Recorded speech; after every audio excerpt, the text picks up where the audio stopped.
A person with long reddish-brown hair stands at a podium wearing a tan hat with a dark band and a brown jacket. They face slightly downward. Behind them is a dark backdrop with partial text visible.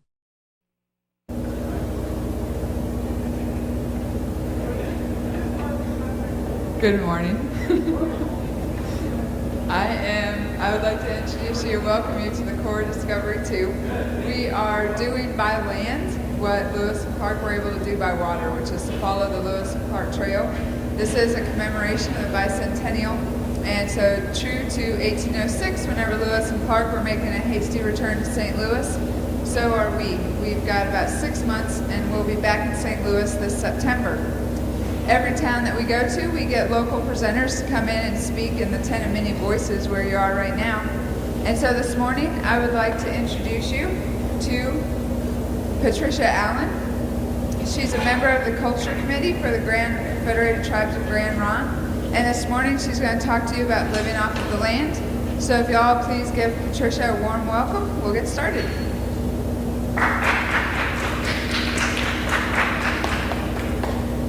Thank you.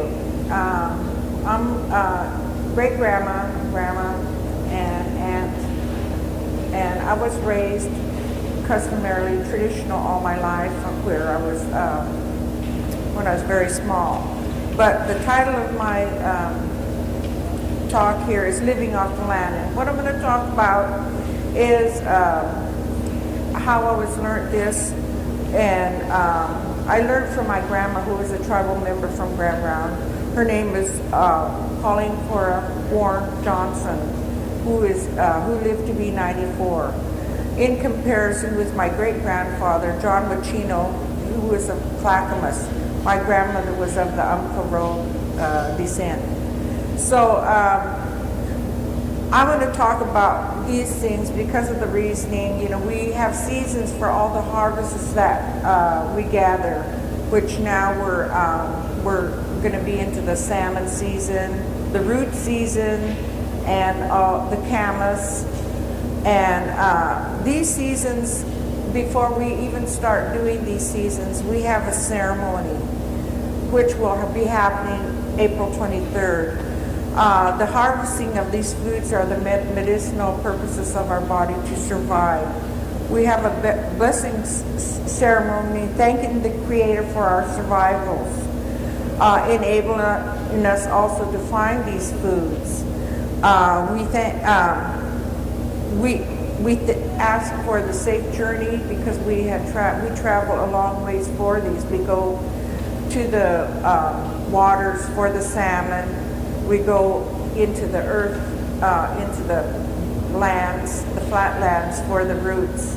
A person wearing glasses and a dark jacket stands at a podium with a lanyard, speaking in front of a dark backdrop with partial text visible that reads Army Corps and other fragmented words. The camas, which we're going to be harvesting here in a week or two. And I want to talk about the foods, the seasons that we get these foods, which starts with the spring. And that's a season where we gather our fish and the camas and the many other seafoods that we're going to serve during this ceremony that we're having. We also have some berries and meats that we serve, and when we do the servings, because I was taught to cook in a longhouse and prepare these foods, also to preserve them. It takes a great step to do these things. They're each done with a lot of time and effort, which is you have a mentor who is teaching you at all times, guiding you through these different walks. The salmon in the spring, we catch the salmon and then we proceed to start cutting them and then filleting them for the feasts that we have. And then we also, if we do have abundant more salmon after that, then we start to wind dry or smoke dry them. And we dry them with alder when we smoke them. We also catch the steelhead. They have, I imagine you fishermen know that. There's wild ones out there, but the major now is tagged with, I guess the wild are to be set free. We use also the mussels, we use clams, we use oysters. These are caught, we have certain ones that go down there and do that. All these different areas are like guided out with different groups that go to these different areas to gather these. And each one, like I've been taught, each one at different times, you know, you can't, some are going on at the same time, so you're gonna be, you know, kind of deciding which one you wanna, is the easiest usually. But I've done all of them, and I really enjoy what I'm doing. The camas, that is prepared in an oven. I mean, we do that in the ground. We call that an oven because that's our Mother Earth. We use that for when we prepare them to barbecue them. And we use certain leaves. A person wearing glasses and a dark jacket stands at a podium, holding papers. Behind them is a dark backdrop with partial text visible, including Army and Conservation. An audience member is visible in the foreground. To prepare them, and we never put the heat above, it's below so that they'll steam. So that's how the camas is prepared for preserving. The celery, we also have a celery feast which happens, we call it tupa. Now today, it's plentiful here in Grand Round. Along the main roads you can see a lot of it growing. Well, you can eat that either raw or you can cook it, you know, in stews. And which we were terminated in 1954, and a lot of our heredity was lost. So now we are coming back with these different ceremonies with our plank house that we are right now in the process of building. Next, the roots that also, when we do have other roots that we trade for from the salmon, and these roots are like in the desert areas that we know, and we have people that go over there, and like myself, I live in the desert. I live in Warm Springs. Well, my grandchildren now are today out digging these roots for the ceremony that is being prepared. And usually you go out early in the morning, and when you go out, you say a prayer when you first touch the land, which will be today. And they're out there doing the ceremony of gathering because giving thanks for this wonderful day that we are able to be here. And that our children, they're also taking my children, my great-grandchildren out there to be with them so that they'll be observant to all the things that are on the land. And at this time, there are 3 of the roots out in the desert that are being gathered. So they're going to be aware, and they're little guys. I mean, you know, they're little babies. They're like, the oldest is 3 years old. And so they scramble around out there, and it's really fun, you know, for them. And they have their little diggers. We have them little diggers that they, you know, take out and try to dig. And they have dug. I mean, you know, we have a special little service for the children, you know, because to make them know that it's real good and well for them to be participant with the feast, you know, the gathering, and to be thankful.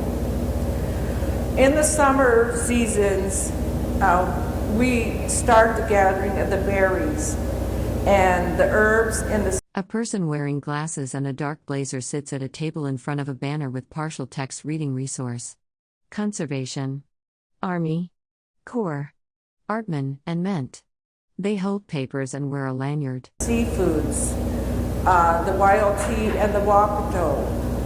The wapato today, I want to talk about that because, you know, because of the farmers and because of the fencings and everything on the land, that we are really don't have that much of the Wapato as we used to have. It's become more scarce, and you know, a lot of the areas, I guess, we have just now begun to come through our programs to try to preserve and save these endangered species of foods that we used and we supplemented on and survived on. So now we're in that position also with the fish and wildlife. You know, the deer aren't in seasons, enabling us to carry on 100 years from now. So we're working programs to where, you know, we'll be able to eat this in later life also, because it's a ceremony for us to, you know, not everybody knows where these things are. There's different areas that we just don't talk about because we have to protect it. We also, the clams, mussels, we go out and gather the mussels along the rocks, and the clams, you know, in the sands, the oysters, and we also ate seaweed. Well, I myself, my grandmother, when I was very small, she showed me this, but I've never eaten it. But I know you probably, maybe some of you have today, but I've never done it, but I've gathered it. The crab and wild mushrooms. And also we go out and we gather the eels. And we have two specific areas here in by Grand Round, which we go to collect these eels, and we bring them home, we clean, and we prepare them to dry. You know, I know how to dry them and to preserve them, which you know, is being taught here how to clean them, to clean all the oil out. I imagine you've seen the eels, you fish with them probably. Sturgeon fishermen use them a lot now, but that's a ceremonial food for us, because it was, you know, we used the oil and grease for many things, you know, for bug bites and, you know, all kind of different remedies, you know, the fish itself was used for. A person wearing glasses and a dark blazer stands at what appears to be a presentation event. Behind them is a dark banner with partial text visible reading Conservati, Army Corps, Artman, and Ment. The eel. In the fall we go to the mountains, and in the mountains, because this is a season for the hunting, and in that time we go to gather the berries and also dry the meats, the different deer or elk, whichever we might spot that day. But there's a group of people that go out to the mountain, because in all this time that's carried on, the fish are running. So as long as the fish run, the people will fish.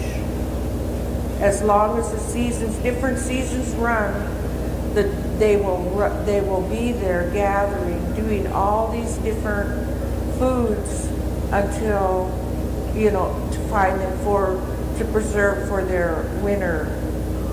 And these foods are real important because we have a lot of ceremonies.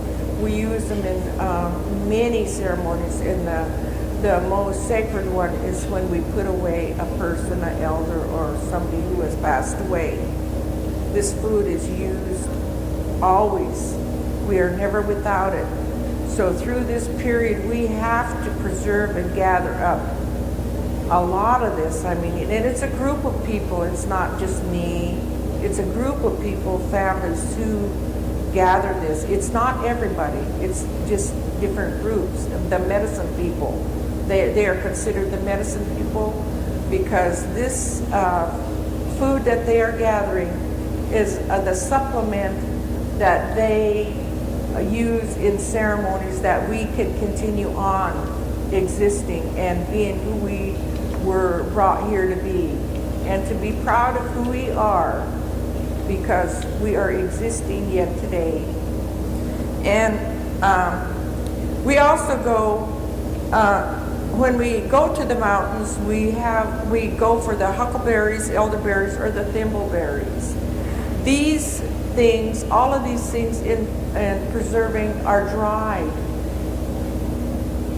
to keep. A lot of them, they mix with your, when you are drying your elk meat or deer meat, you take this dried deer meat and you grind it up, and they preserve this for, especially for elders, because by then the elders, you know, the food is too hard for them to eat.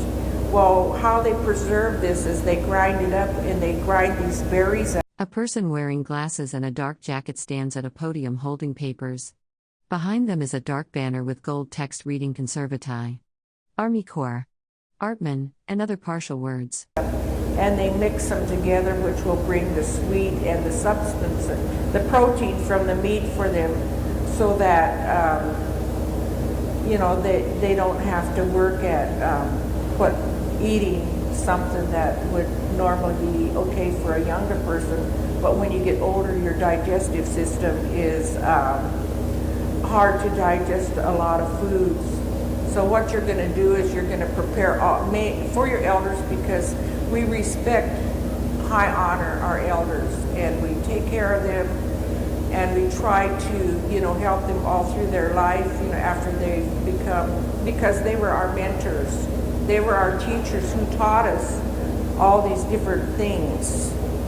I'm talking today mainly from the woman's point of view, because, and I imagine you have the men's point of what they do, because the women is the one that is gathering all and working with the foods, preparing the foods, teaching your children the different ways of foods, out there teaching them the things not to bother because of the toxins in them, and showing them different herbs that they might use for different things, the different how to use the ferns when you preserve your foods as layers, and the gatherings that they do, the basketries, the material you use for basketries, and to gather them in the fall, and to be able to bring them back. You always have an older person. These are the ones. This is the reason why you're taking care of them.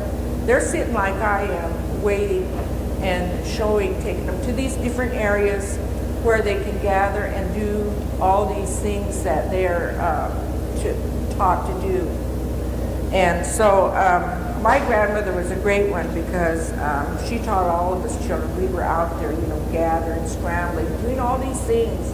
But to us, she made it fun for us, because, you know, you weren't to eat the first. You had to wait and taste everything, you know, when everybody else did, you knew. So you had to take candy along. Well, we went for candy, you know. So it was a fun time. She'd take lunches for us, and it was rather enjoyable for us to be with our grandma and spend that precious time that she shared. The winter season, we come to that, and this is a season where we start preparing for the next. We do our sewing and weaving. A person wearing glasses and a dark jacket speaks at a podium. Behind them is a dark backdrop with gold text mentioning Army, Conservation, and Artman, partially visible. They hold papers while addressing an audience. And the men will make nets, and the different things that the men do. You know, I'm not really a person to say fully what the men, you know, the plannings that they do in preparation, like for the next year, what they expect out of that year, and the prayers and the sweats that go along with all these different gathering periods that are done. they go out and get the sticks for us when we're going to dry the different foods that we have. And also, you know, you need the sticks because we were always taught that we were running around, you know, gathering sticks because we never knew, I guess for when you camp and to do different things, to hold your camp up or to dry in a tree or to make tripods, like when you would do your hides, you had to have scraped sticks and prepared sticks for that, so it wouldn't, you know, get rid of the bumps and things, that it wouldn't harm you or do Travis-like, or, you know, when you were preparing to carry all your stuff out of there.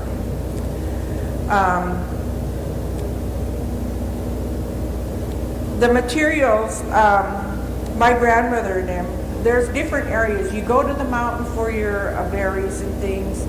You go on the flat for your roots. The mountains that we went to was Mount Hood for our berries and whatever we were doing there. But it, you know, as I think back, you know, all the years we travel like that, we would do this, you know, it was just something that was implanted in us that we did year after year after year after year. We never tired of it. We were always thankful and joyous because we were able to go out there. And my grandma was a longhouse cook, and she took, you know, we thought that, you know, when we went to the mountains and got huckleberries, we thought we were going for maybe 5-10 gallons. We didn't. We went for dozens and dozens of, you know, it wasn't just small. It was always, you know, she was a good provider for the fitting that she thought what she gathered was never enough to, because at the end of the year, we would all, by that time, like myself, I'm a gatherer, and I do the cutting of fish. People come. A person wearing glasses and a dark jacket speaks at a podium. Behind them is a dark banner with partial text visible, including Army Corps and Artman. An audience member's head is visible in the foreground. To me, and they ask me, medicinal purposes, through the year, do you have this? Do you have this? And by the time the year is up, I'm depleted now, you know. And I have 2 freezers.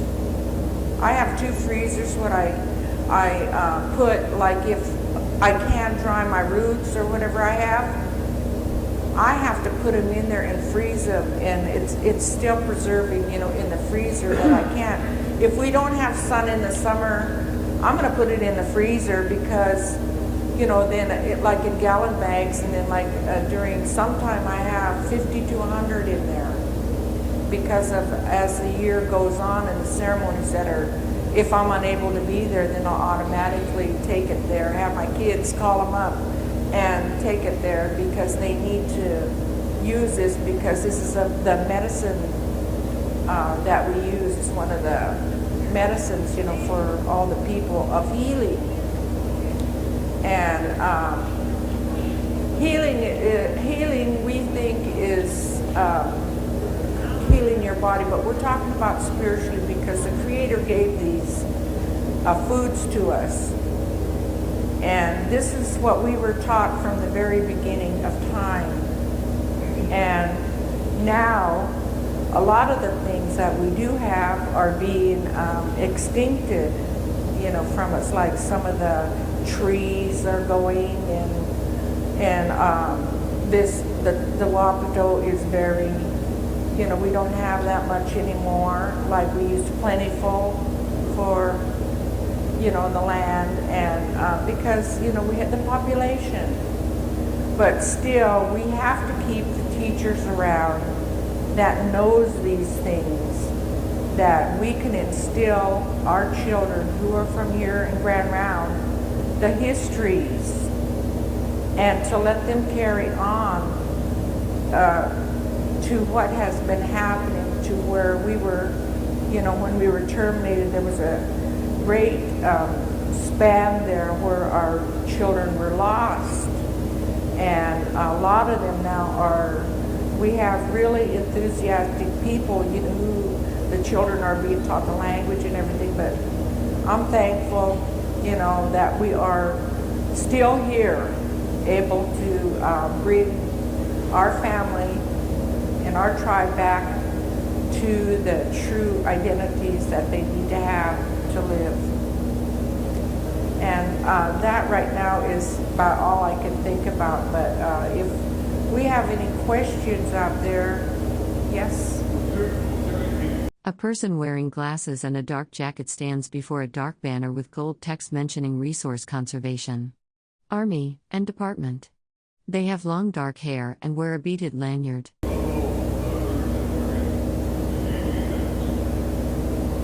Now, I've never read that in history.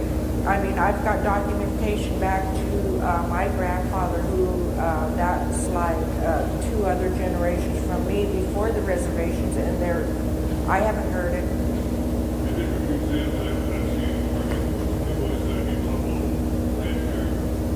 Trade. Yeah, because this is a vast trading area. This is one of the biggest trading areas in the coast. It was my grandfather was John Machino, and of the Clackamas. They had the biggest trading area. It ranged from Portland, Oregon, even over to Washington, up into Washington, clear down to California, up into Canada. Two questions. One, did you ever utilize sea lions? Yes, we did. Yes, we did. We did do that because we have evidence of the bones that were being used for ceremonial purposes. And they had clubs that were made from the whale. So we used all the ocean. I mentioned the ocean, the sea-bearing animals and creatures that we did use. Yes, definitely, for the oils.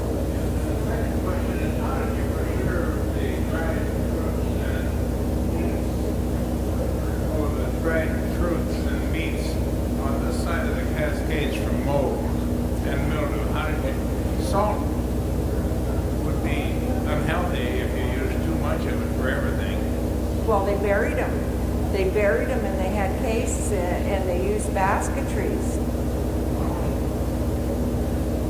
Is there any more questions? Yes. I'm going to go ahead and bring the microphone around. In the movies, we see some of the Indians, maybe after a war party, or if an Indian died, they would build a fire and they would pull the smoke up and put it in their body. Yeah, cleanse. They use that. They use the cleansing system and the sweats. We had people who lived under the ground. I mean, they dug like holes. And I've read that through documentation from my grandfather. They lived under the ground people. I mean, that was just the way they lived. But they would come out because, they would come out in, during the days or whatever. But, I mean, that's where they slept, underground. I mean, under areas like that. It's just the way they were. I don't know why, but, I mean, the creator, the different tribes. We have right now 5 tribes right here. I mean, that are in the Confederated tribes of Ronde. Well, we are, there's 29 different coastal tribes, which a lot of them are integrated into our tribe. I mean, they're all our family. All of them are our family. Does anyone else have any other questions for Patricia? If not, then let's all please give her a warm round of applause.